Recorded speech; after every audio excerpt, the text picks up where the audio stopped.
I don't know who was on the other end of the line, but many times I heard him say, "This is a dream job for me. I can't wait to get going. I really can't wait to, to get this Vegas thing going." So, I mean, I think he's genuine. I like the guy.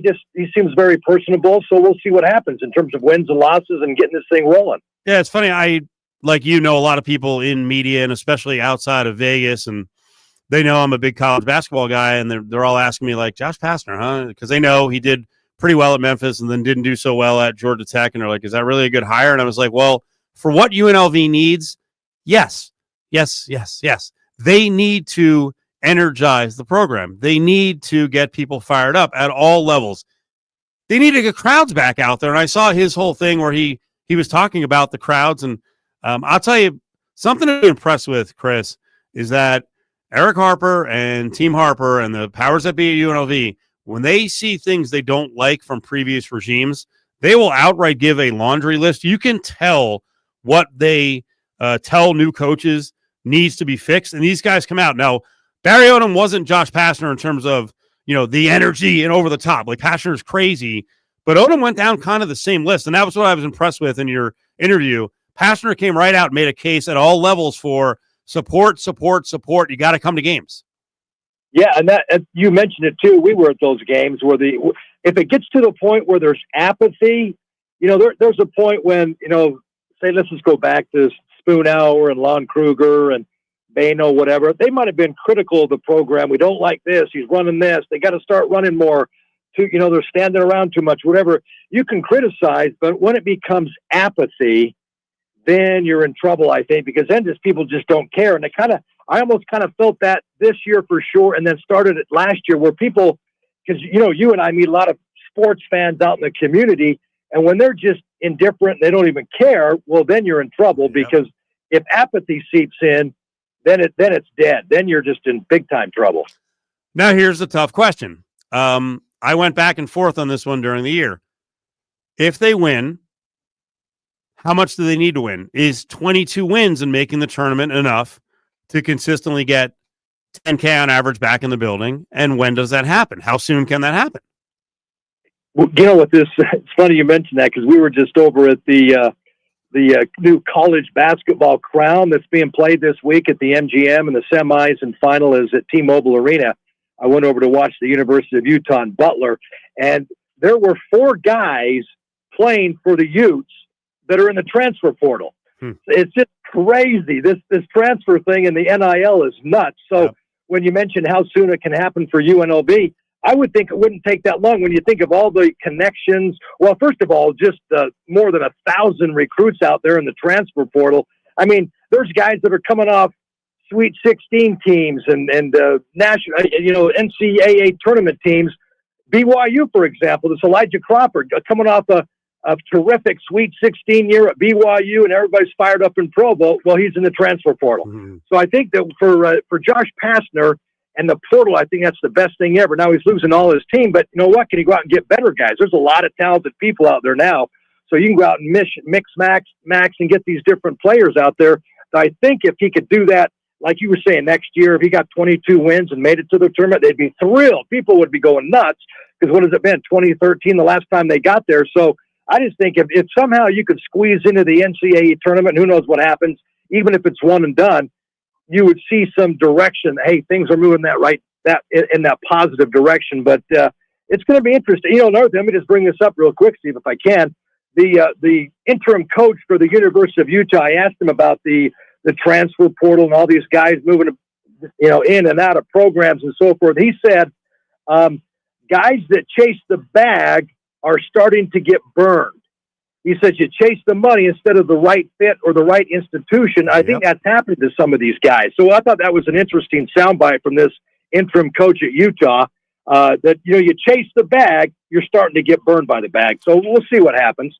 I think it depends on what kids and their families want. If they need the money and they want the money, and that's the most important thing, as long as you get the money, hey, it works out well. I mean, I'll give you a good example. St. Mary's had a kid, Aiden Mahaney, who was going to be, an all-timer in the West Coast Conference, decides to go to UConn for a bunch of money, plays 12 minutes a game. So I don't know if he was happy, but maybe he was. Well, let's talk about this decision, because Dedan Thomas has this decision. And I saw your tweet, and I'll let you, finish it, but you were talking about if Dedan Thomas can make 3 times his NIL deal outside of Vegas, continue from there, because you talked about not blaming him.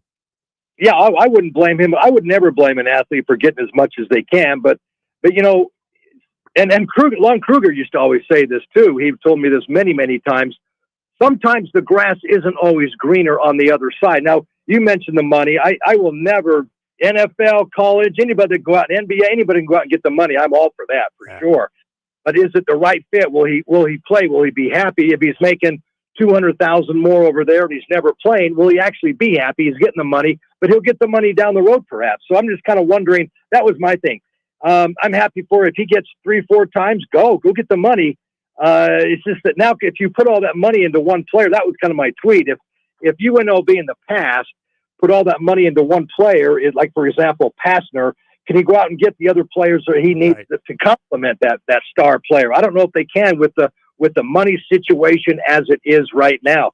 That's one thing that UNLV, and you got to hope Harper, now this is his guy, you got to hope that Eric Harper, the athletic director, says, this is my guy. We're going to support the program in a bigger and better way than we did in the past, because I'm not so sure they took funding away from that program as it has been in the last couple of years, as opposed to putting money into the program. So we'll see what he does now with his own guy and with Pastner's enthusiasm. Can they go out and get the money? Because we all know now that's what it's about. To me, it's worse than the NBA, because what you have now are 12 separate free agents with no contract, and they can come and go as they will.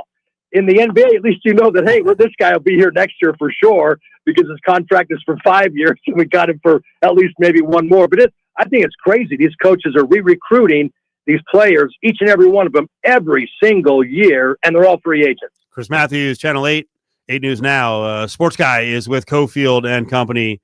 Last couple things on Dedan, just to build on to me, the money matters, because I don't know that he's going to be an NBA player. Maybe he's on a roster. I don't know that he's going to be a superstar. I think he'll play professional basketball.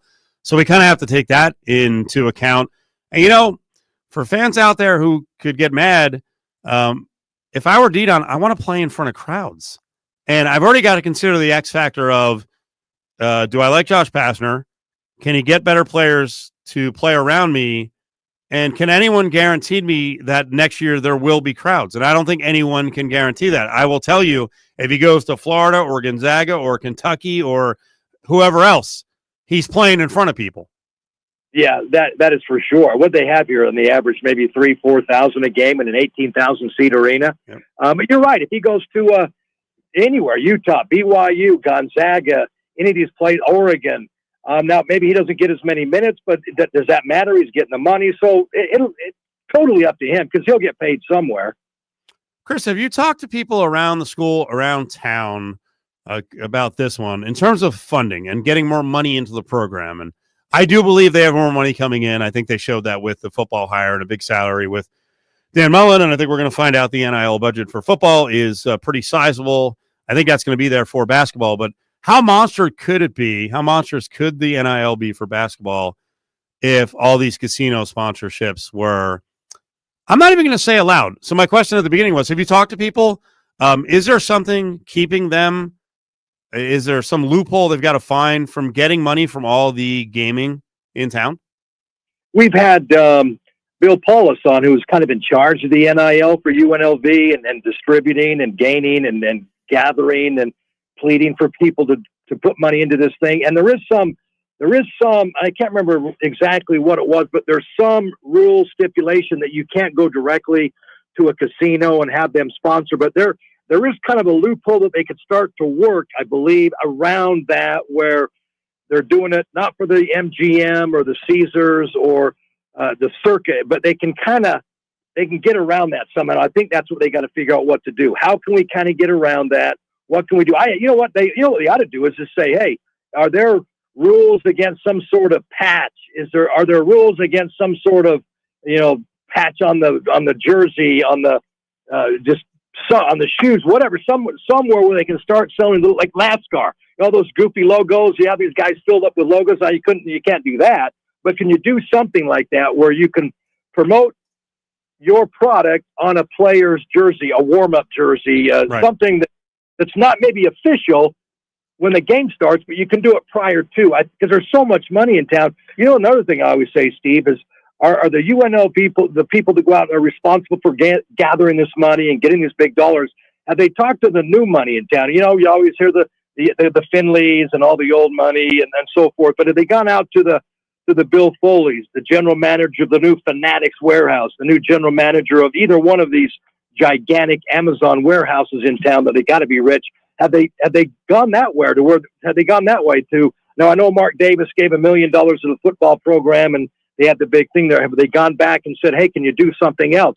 I don't know. I'm just kind of thinking off the top of my head. There's a lot of new money in this town in the last 5 years. As UNLV taking advantage of those people, they can go out and grab this new money that really nobody's talked about. What about that great big Twitch facility that they're actually adding to? If anybody's driven by that Switch facility, you know how gigantic that thing is, and they're adding to it. There's got to be a general manager or a CEO or somebody who's in town that maybe would get behind a program, maybe even played basketball and would love to do it, but they haven't been asked. Chris Maathuis is with us. Last thing on NIL and funding for these programs. You know, I've been asking for like 10 years, why isn't there one politician, local or at the state level, who will actually go and fight on behalf of UNLV and UNR? It's our money that has to back up shortfalls. Instead, what we get, instead of a politician stepping up and kind of just glomming onto like, hey, I'm the local college sports politician, person, woman, man. Instead, we get the jabronis who are elected officials on the Board of Regents who go the counterproductive route, Chris. Those regents have done. Those regents are terrible. Watch your language. Watch your language. Absolutely. I know you were going to cuss. Those regents have just backtracked and done so much to hurt athletics, and not only probably more at UNLV than they have at Reno. How about the last one? Here's an example for you. The story in the RGI, I believe it was, where they can't pay. They don't have the money to pay the coach's final 2 years or whatever that was. That was kind of misleading in a sense because no school, Power 4, mid-major, anybody does not have a money bag set aside, $10 million, $12 million, $8 million, whatever it is, set aside for that coach. And the guy who brought it up, and I think Eric Harper said something like, well, we're going to sell season tickets, or we're going to get people in, so we'll pay for that, and da-da-da. Well, that regent who kept hammering Harper was a regent from Reno. Mm-hmm. So there's that conflict right there. So you're trying to slam UNLV for the betterment of Reno, or just to slam UNLV because you don't like UNLV because you're representing Reno. You got to work for both sides, I would think. I didn't really like that piece anyway because I honestly don't think there is a school in the country, Power 4, mid-major, any of these schools that have all that money set aside in one account for that coach. I just don't believe. Steve Alford, for example, up in Reno, they don't have $8 million in an account just set aside just for him, and it's untouchable, and it's just sitting there waiting for him. That just doesn't happen. It's not business sense, and that nobody does that. Chris Maathuis with us. Last two questions. I got to lean on you for your state of Utah knowledge. What do you make of BYU? We know it's always been well-funded, but now really going high in the hog and buying itself to the table. I don't know if the church is behind it. I know powerful members who are part of the church are behind it. What do you think about what's going on? Like, that's a state I look at, and we're uniquely different than Utah. But that's a state I look at where everyone is, not everyone, but most people are going in the same direction. And they're like, we want good sports. Let's fund good sports. Well, and it's worked out for them terrifically. As you got the owner of the Jazz and the Utah Hockey Club, who is a BYU guy, who's saying, hey, I got this money. I'll fund. What do we need for NIL? Let's do it. Boom, boom, boom. They got the number one high school player coming in next year. It's millions of dollars in NIL money, but that's what money can do. I mean, has anybody approached Bill Foley and said, hey, Bill, let's go out and get two of the best players in the country and really pack this thing, and we'll honor you in some certain way. We'll do this or that, or banners or court signage, whatever, and put you out there. Has anybody approached any of these people saying that? Because Ryan Smith up in Utah was approached by BYU, and he said, I'm all in. Let's go ahead and start funding this thing. And look what happens, a trip to the Final Four or Sweet 16. And who knows next year when they get this top player in, who I understand is phenomenal, could be one of those, those real big difference makers. And who knows if he stays around? Could be like a Cooper Flag type of guy where, yeah, he'll come out, but maybe not. I mean, that kind of thing, because he's having so much fun. Yeah. But that's what you can do with money. That it's all about the money anymore. And BYU somehow. Now, I'm a Utah guy, so it bugs me big time. But that's what you can do with money. And hopefully, some people here in Las Vegas are saying, "Hey, let's go find these rich people here in town that are maybe ready and timely and want to support this program." Well, Utah might not have all the money that BYU does, but it's got plenty of funding. And I actually think they did copy something from BYU that's going to be a trend. I think you're going to see more pro basketball assistants come back to situations they might be familiar with. They've learned basketball at the highest level from the best coaches. And Chris, now college basketball is a lot more like running an NBA team, right? You got a cap, you got a budget, you get players that way. And if you're a schooled guy from the NBA on the assistants bench, maybe you're actually a better coach than a lot of the old guard college coaches. So good move and who they hired. And I'm glad you brought that up, because that's my big sounding horn right now. Is I would get, if I was Pastner, go out and look for a guy that has some NBA experience. If you can pay the guys, go out and get at least one, like you said. What do you think of his drive to kind of connect the past with the present and looking toward the future? I like that a lot. Well, I think it's important. Yeah, this is a delicate balance. I don't think they have to hire someone who's from the UNLV past on the staff. I know there's been a lot of calls for that. Although, you know what, Mike Moser has been working in the NBA, so he'd be interesting. You could go with less experienced guys. I'll ask you. You talked to Wink Adams a couple times. Wink has said, hey, I would love to be part of it. Should they have a spot for Wink or Anthony Marshall, who are both local guys? That's a good question. I would like it. I would think it'd be great. Even you have Justin Hawkins up at UNR in Reno. He's on their staff. I think he's good idea. An assistant, a director of development or something like that. So he's on the lower rung of the staff at UNR with Alford. So why couldn't you bring a Wink Adams or a Anthony Marshall, a local guy that everybody knows? They work hard. They're great guys. They're terrific out in the community. So everybody would know them. Everybody would appreciate it. I don't think they'd take a ton of money to lure them over to be part of the staff. And I think they do a terrific job as well. And that is, I like that. If you can get an NBA guy, maybe a local guy who's willing to work really hard and put all his time and effort and talents into that position, I think, hey, why not? Last one. I always stalk Twitter accounts. So you're going to follow Chris up on Twitter. You watching a little TV? Are you actually fired up for The Last of Us? Oh, you know what? I love I cannot wait for The Last of Us. You see those trailers. Anybody who's not seen The Last of Us, go check it out, season 1, because it is phenomenal, and I cannot wait for season 2. In fact, what is it? It's like in 13 days, I believe, right? Yep. Are you like an end of times guy? You a doomsday guy? You Walking Dead guy? You know what? I was big time into Walking Dead at the start, and then it became kind of repetitive. Where they go to a community, there's a bad guy. They go to another community, there's a bad guy. I kind of got bored of that, but I love this one right here, Steve. I cannot wait for this one here. That's tremendous. Sports 8 at Sports 8 up on Twitter. Chris, always fun talking to you. Let's hook up soon and get more reaction on local sports. Thank you. All right, thanks, Steve. Appreciate it. Sports 8. By the way, I did one of our commercials we have. It has one of those reactions where someone says something and like, boy, that's really cool. Sorry, he said something and then I was like, yeah, that's great. I really meant it. Last of Us is friggin' dynamite. I'm very happy you both just reminded me of that. I didn't know that season 2 was coming out, so I'm very fired up for that. I saw your interest peaked. Your eyes lit up when I started talking about BYU and Utah. Do I need to get a guest on? I don't like that state, but do I need a guest? Do I need to get an expert on and then secretly mock and chide them and show my jealousy? It would make for some great radio content, honestly. I wouldn't be against it. The rivals! Well, we've had who do we have? We have Sean O'Connell on, who played for Utah. He played tight end. But my whole joke, I dropped the joke on him. I'm like, hey, when UNLV meets up with any Utah team, it's good versus evil. And he was like, oh, we know who the good are. I'm like, you're not getting it. You're the evil. Your home for everything sports. Follow ESPN Las Vegas on Twitter, Instagram, and Facebook.